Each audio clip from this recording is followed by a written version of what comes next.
I'm at the mulberry tree out back,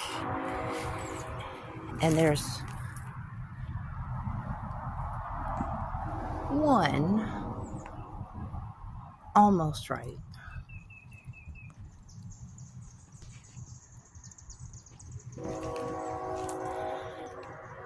There's a couple not quite ripe.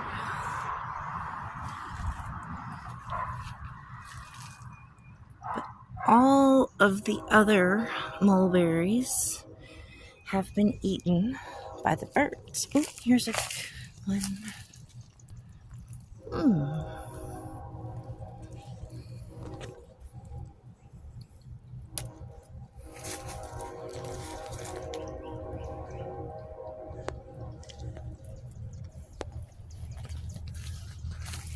I'm gonna take this one.